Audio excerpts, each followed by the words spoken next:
Hello बच्चों, कैसे हैं आप? बच्चों, आज हम पढ़ेंगे पाठ अपूर्व अनुभव। आज की इस वीडियो में सबसे पहले जानेंगे पाठ का सारांश और अंत में पाठ से संबंधित प्रश्नों के उत्तर भी। तो चलिए शुरू करते हैं और पढ़ते हैं पाठ का सारांश।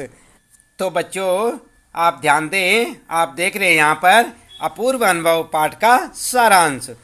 यह कहानी मूलतः जापानी भाषा में लिखी गई है, जिसमें तोमोयो में पढ़ने वाले तोतो चान तथा यासुकी चान नामक दो जापानी बच्चों के संघर्ष को दिखाया गया है।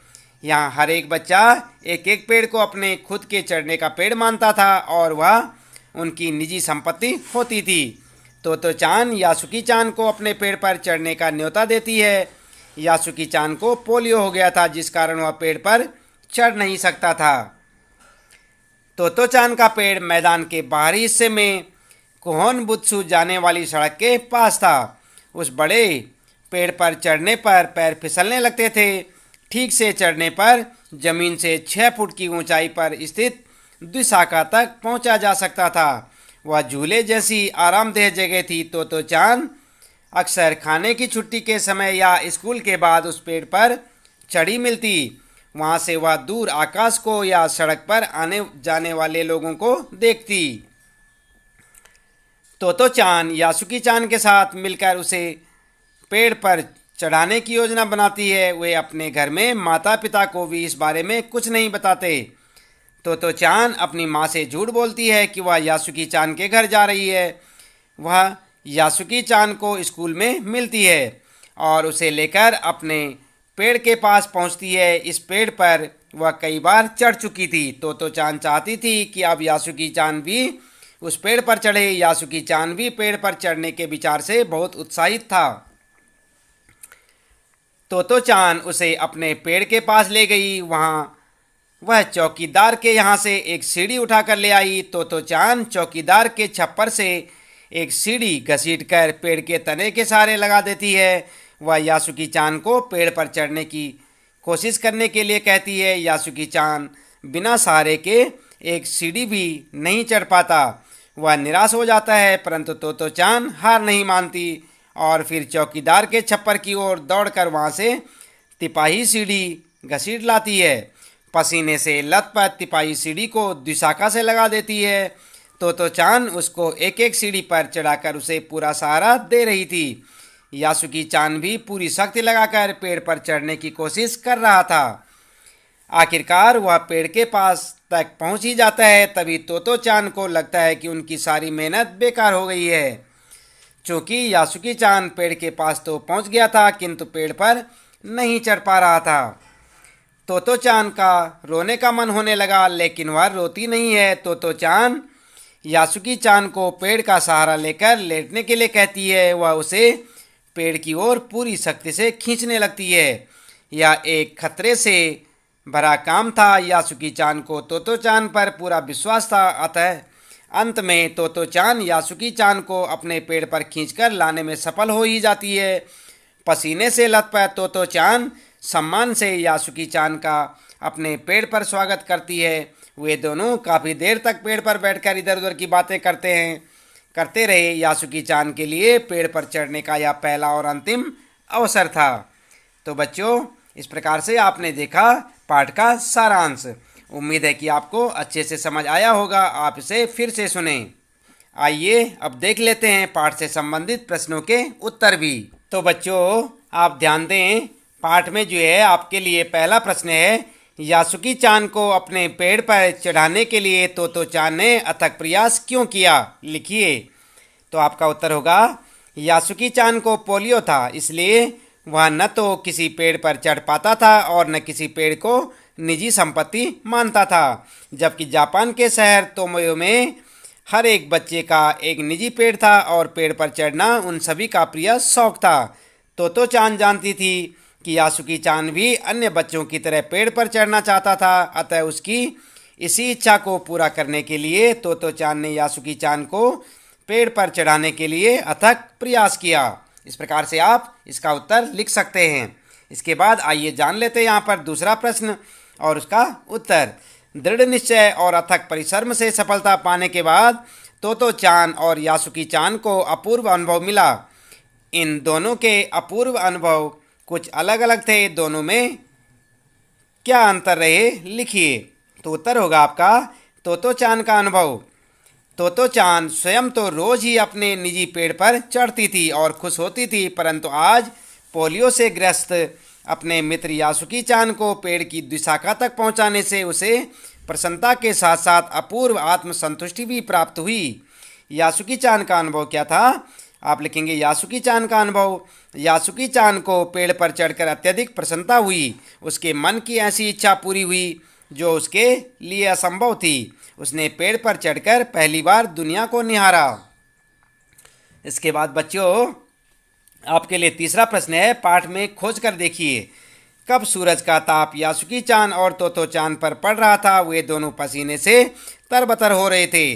और कब बादल का एक टुकड़ा उन्हें छाया देकर कड़कती धूप से बचाने लगा था। आपके अनुसार इस प्रकार परिस्थिति के बदलने का क्या कारण हो सकता है?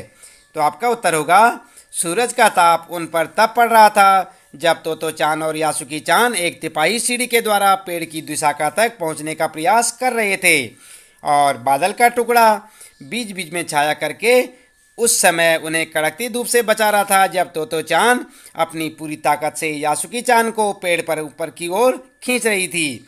इस प्रकार परिस्थिति बदलने का कारण मेरे अनुसार दोनों मित्रों के प्रति प्रकृति की सहृदयता और कोमलता थी। प्रकृति भी चाहती थी कि दोनों बच्चे अपने अपने प्रयास में सफल हों। इसके बाद ध्यान दें आप, चौथा प्रश्न है, यासुकी चान के लिए पेड़ पर चढ़ने का यह अंतिम मौका था। इस अधूरे वाक्य को पूरा कीजिए और लिखकर बताइए कि लेखिका ने ऐसा क्यों लिखा होगा। तो उत्तर होगा लेखिका ने ऐसा इसलिए लिखा होगा क्योंकि एक तो यासुकी चान पोलियो से पीड़ित था और वह स्वयं पेड़ पर चढ़ने में असमर्थ था। दूसरा, तोतो चान बहुत जोखिम उठाकर अपने माता पिता को बिना बताए उस पेड़ पर चढ़ा पाई थी, परंतु शायद वह दोबारा ऐसा कभी न कर पाए।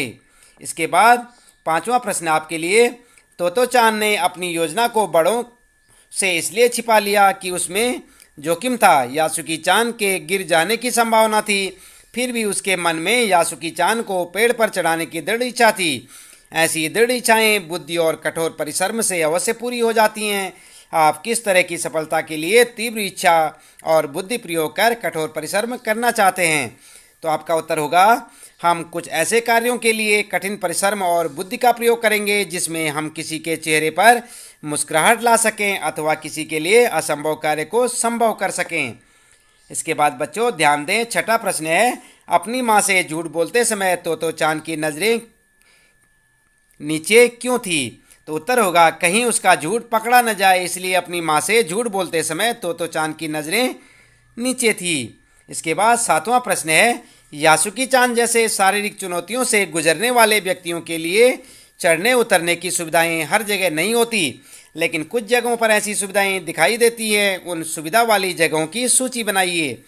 तो आपका उत्तर होगा निजी और सरकारी अस्पतालों, बस अड्डों, रेलवे स्टेशन, विमानतलों, शॉपिंग मॉलों व मेट्रो रेल जैसे स्थानों में शारीरिक चुनौतियों से गुजरने वाले व्यक्तियों के लिए चढ़ने उतरने के लिए विशेष रैंप और लिफ्ट की सुविधाएं दी जाती हैं।